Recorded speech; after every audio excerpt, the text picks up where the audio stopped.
नमस्कार साथियों, स्वागत है आप सभी का आपके अपने YouTube चैनल मेंस एजुकेशन में।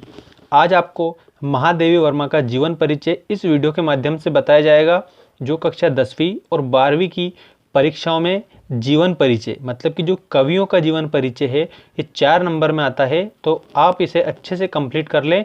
और एक बात मैं आपको बता देना चाहता हूँ कि ये बिल्कुल सरल सिंपल भाषा में मैंने आपको बताने का प्रयास किया है। मैं उम्मीद करता हूं कि आपको वीडियो ज़रूर पसंद आएगा। यदि आपको वीडियो पसंद आए तो वीडियो को लाइक करना ना भूलें और इसी प्रकार के हम अपडेट आपके लिए उपलब्ध कराते रहते हैं।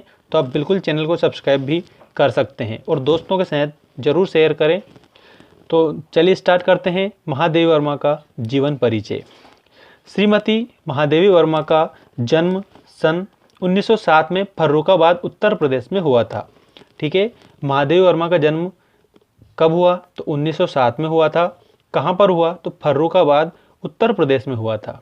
ठीक है, इनके पिता श्री गोविंद प्रसाद, महादेवी वर्मा जी के जो पिताजी हैं उनका नाम क्या है तो आप बताएंगे गोविंद प्रसाद।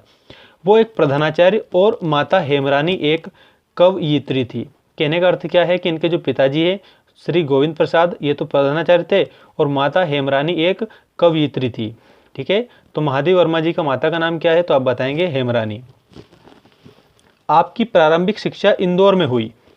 आपने स्वाध्याय के बल पर संस्कृत में एमए की उपाधि प्राप्त की। स्वाध्याय के बल पर मतलब स्वयं अध्ययन के बल पर संस्कृत में एमए की उपाधि प्राप्त की। बहुत समय तक आप प्रयाग महिला विद्यापीठ की प्राचार्य रही। ठीक है, बहुत समय तक, आपको यहाँ पर ध्यान रखना है कि बहुत समय तक आप प्रयाग महिला विद्यापीठ की प्राचार्य रही। सन 1987 में आपका निधन हो गया। महादेवी वर्मा जी का जो निधन है वो कब हुआ तो आपको बताना है कि 1987 में। और अगर जन्म पूछा जाए तो आप बताएंगे कि महादेवी वर्मा जी का जन्म 1907 में हुआ था। ठीक है, जन्म और मृत्यु आपको अच्छे से याद रखनी है। महादेवी वर्मा की जो रचनाएं हैं उसकी बात की जाए तो वो इस प्रकार हैं: निहार, रश्मि, नीरजा, सांदगीत, दीप शिक्षा, यामा, सप्तवर्णा आदि ये महादेवी वर्मा की रचनाएं हैं। ठीक है, रचनाएं भी अलग अलग पूछा है। निहार किसकी रचना है, रश्मि किसकी रचना है, नीरजा किसकी रचना है, सांदगीत किसकी रचना है, दीप शिक्षा किसकी रचना है, यामा और सप्तवर्णा किसकी रचनाएं हैं तो आप बताएंगे महादेवी वर्मा की रचनाएं हैं। इसके बाद में बात की जाए भाषा शैली की। ठीक है, भाषा शैली भी आप अच्छे से लिखें और अंडरलाइन जरूर करें ताकि देखने में थोड़ा अच्छा लगता है, तो जो नंबर देने वाले हैं वो अच्छा नंबर ही देंगे आपको। तो भाषा शैली में आपको लिखना है आपकी भाषा में संस्कृत निष्ठ था। इसका मतलब होता है कि इन्होंने इनकी भाषा में संस्कृत का प्रयोग भी किया है। मृदुता और लाक्षणिकता है। आपका शब्द चयन औचित्यपूर्ण है, मतलब कि इन्होंने ऐसे शब्दों का प्रयोग किया है जिनका कुछ मतलब निकलता है, औचित्य निकलता है। अलंकारों का प्रयोग बड़े सुंदर ढंग से किया है। महादेवी वर्मा जी ने अलंकारों का जो प्रयोग है बहुत ही सुंदर ढंग से किया है। छंद बंद में आप पूर्ण दक्ष हैं।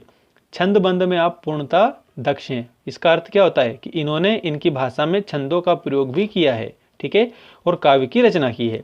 इसके बाद में भावपक्ष की बात की जाए तो भावपक्ष इस प्रकार हैं।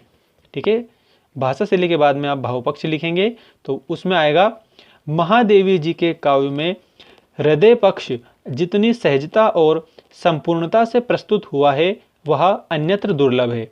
इसका अर्थ क्या है कि इन्होंने हृदय पक्ष मतलब कि मन की जो भावनाएं हैं उनसे संबंधित कथा भी, कहानियां भी और उसके बाद में कविताएं भी लिखी है।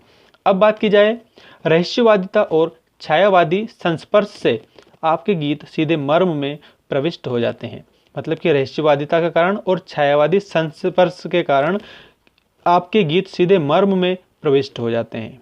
ठीक है, अज्ञात प्रियतम के प्रति विरह व्यथा का निवेदन, मिलन का संकल्प, रहस्यमयी संवेदनाएं और प्रकृति का कोमल दृश्य आपके गीतों का प्रधान विषय है। ठीक है, अज्ञात प्रीतम के प्रति विरह मिलन। ठीक है, विरह व्यथा उसकी भी इन्होंने कविताएं लिखी है। मिलन का संकल्प, रहस्यमयी संवेदनाएं। ठीक है, रहस्यमयी जो संवेदनाएं हैं उनसे रिलेटेड भी इन्होंने कविताएं लिखी है। और प्रकृति का कोमल दृश्य आपके गीतों का प्रधान विषय, मतलब कि प्रकृति का भी इन्होंने अपने काव्य में वर्णन किया है। आपको ध्यान रखना है कि जो महादेवी वर्मा हैं उनका साहित्य में स्थान महादेवी जी छायावादी युग की एक महान कवयित्री मानी जाती है। हिंदी साहित्य में महादेवी वर्मा सदा अमर है। साहित्य में स्थान में आप लिखेंगे कि महादेवी जी छायावादी युग की एक महान कवयित्री मानी जाती है। हिंदी साहित्य में महादेवी वर्मा सदा अमर है। ठीक है, ये साहित्य में स्थान था। तो दोस्तों आपको एक और बात मैं बता दूं कि ये जो प्रश्न है कितने नंबर में पूछा जाता है। 10वीं और 12वीं की जो परीक्षाएं हैं, ठीक है, 10वीं और 12वीं की परीक्षाओं में ये 4 नंबर में पूछा जाता है। और महादेवी वर्मा का जीवन परिचय बहुत ही ज़्यादा इंपॉर्टेंट है, मोस्ट है, इसलिए मैंने आपको इसका वीडियो बनाकर बताया है। और बिल्कुल सरल, ठीक है, सरल और सहज भाषा में आपको बताया गया है ताकि आप अच्छे से समझ जाएं। धन्यवाद।